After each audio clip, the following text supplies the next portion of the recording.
എൻ്റെ ക്ഷണം സ്വീകരിച്ച് ഇഫ്താർ സംഗമത്തിന് എത്തിച്ചേർന്ന എല്ലാവർക്കും സ്നേഹാഭിവാദനങ്ങൾ.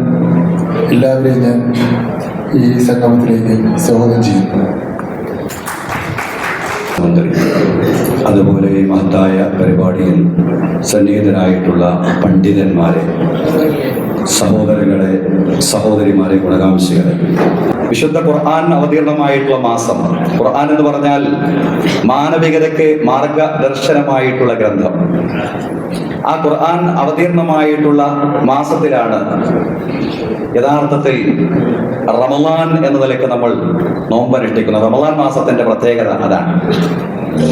രാജ്യത്തൊരു വശത്ത് വംശീയ വിധ്വംസക വർഗീയ ചിന്തകൾ വളർന്ന് പന്തലിക്കുമ്പോൾ അതിനെതിരെയെല്ലാം തന്നെ കൃത്യമായ സൗഹൃദത്തിൻ്റെയും പരസ്പര സ്നേഹത്തിൻ്റെതുമായ നിലപാടുകളുമായിട്ട് നമ്മൾ മുന്നോട്ട് പോകുന്നത് ഈ വേദഗ്രന്ഥങ്ങൾ, ഖുർആൻ അടക്കമുള്ള വേദഗ്രന്ഥങ്ങൾ ലോകത്തെ പഠിപ്പിക്കുന്ന ഈ മാനവികതയുടെ സന്ദേശം ഉയർത്തിപ്പിടിക്കുന്നത് കൊണ്ടാണ്. മനുഷ്യരെ നിശ്ചയം നാം നിങ്ങളെ സൃഷ്ടിച്ചിട്ടുള്ളത് ഒരേ ആണിൽ നിന്നും ഒരേ പെണ്ണിൽ നിന്നുമാണ്. നിങ്ങളെ വ്യത്യസ്ത ഗോത്രങ്ങളും സമൂഹങ്ങളുമാക്കി മാറ്റിയത് നിങ്ങളെ തിരിച്ചറിയാൻ വേണ്ടി മാത്രമാണ്. മനുഷ്യരെല്ലാവരും ഒരേ മാതാവിൻ്റെയും പിതാവിൻ്റെയും മക്കൾ എന്നുള്ള വലിയ ഒരു ചിന്ത, മാനവികതയുടെ ചിന്ത. അതാണ് ഖുർആൻ അടക്കമുള്ള എല്ലാ വേദഗ്രന്ഥങ്ങളും. മതാതീത ആത്മീയ ചിന്തകളും ജാതിഭേദ മതദ്വേഷം ഏതുമില്ലാതെ സർവരും സോദരത്വേന വാഴുന്ന മാതൃകാസ്ഥാനമാണിത്.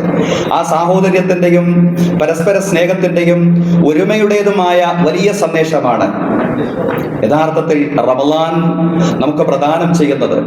ആ റമളാന്റെ ഒരുമയുടെ സന്ദേശം ഇക്കാലം അത്രയും നമുക്കറിയാം. വംശീയതക്കെതിരെയും വർഗീയതക്കെതിരെയും എല്ലാം തന്നെ ശക്തമായ നിലപാട് നമ്മുടെ ശിവൻകുട്ടി മിനിസ്റ്റർ സ്വീകരിച്ചിരുന്നു.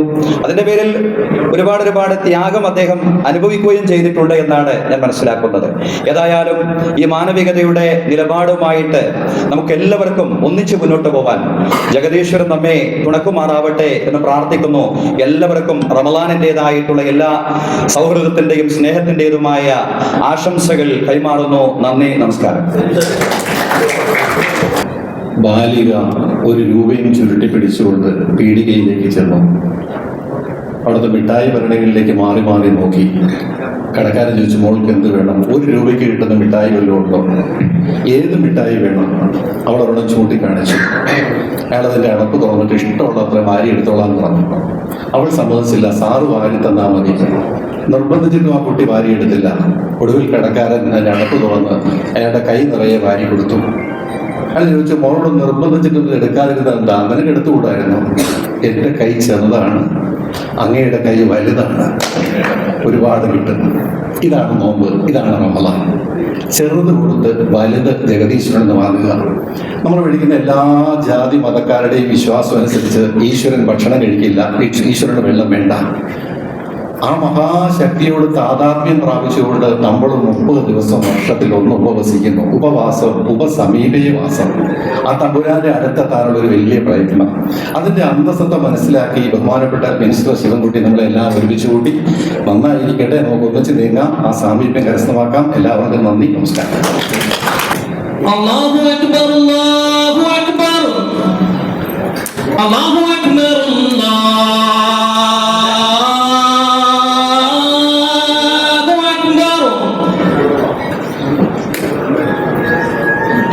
أشهد أن لا إله إلا الله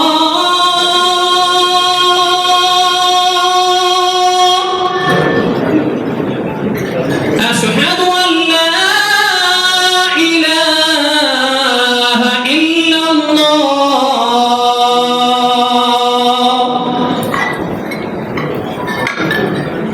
أشهد أن محمد رسول الله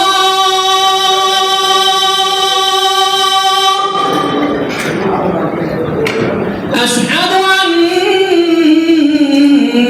محمد رسول الله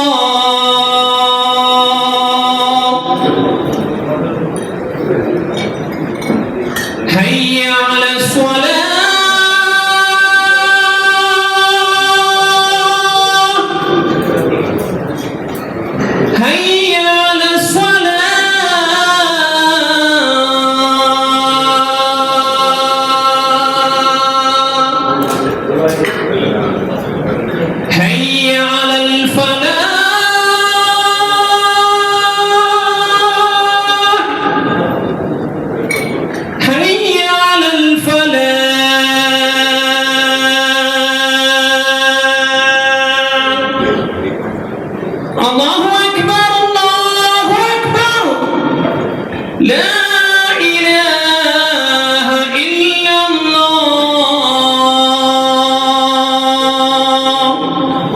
ബഹുമാന്യനായ ശിവൻകുട്ടി മിനിസ്റ്റർ ഒരുക്കിയ ഇഫ്താർ വിരുന്നിൽ പങ്കെടുക്കുന്നതിൽ ഞങ്ങൾ അതിയായി സന്തോഷിക്കുന്നു.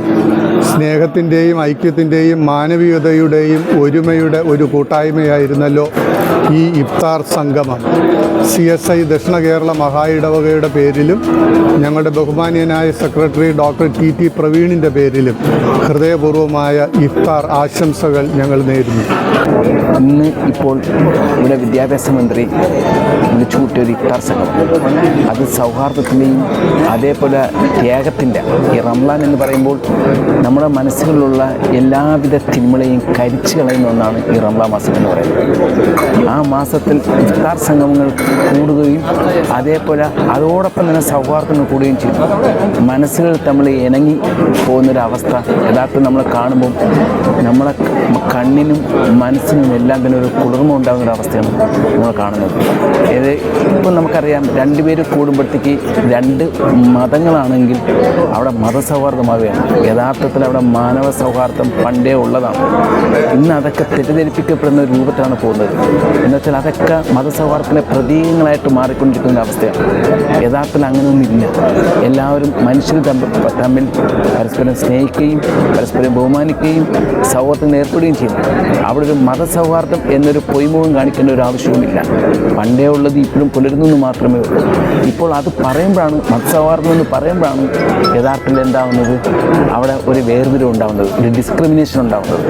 അങ്ങനെയൊന്നും ഇല്ലാതെ തന്നെ ഇത്തരത്തിലുള്ള എല്ലാവിധ ഇഫ്താർ സംഗമങ്ങളും യഥാർത്ഥത്തിൽ സൗഹാർദ്ദത്തിൻ്റെ സമ്മേളനമായിട്ട് തുറന്നു പൊയ്ക്കൊണ്ടിരിക്കുന്നു. ഇത് ഈ അവസ്ഥയിൽ യഥാർത്ഥത്തിൽ ഇത്തരം ഇഫ്താർ സംഗമങ്ങൾ ആവശ്യമായിട്ട് മാറിയിരിക്കുകയും ചെയ്യുന്നുണ്ട്.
ബഹുമാനമുള്ള വിദ്യാഭ്യാസ വകുപ്പ് മന്ത്രി വി ശിവൻകുട്ടി അവരുടെ സാന്നിധ്യത്തിൽ ഒരു ഇഫ്താർ സംഗമം ഇന്ന് ഇവിടെ ക്രമീകരിച്ചതിൽ അതിയായ സന്തോഷമുണ്ട്.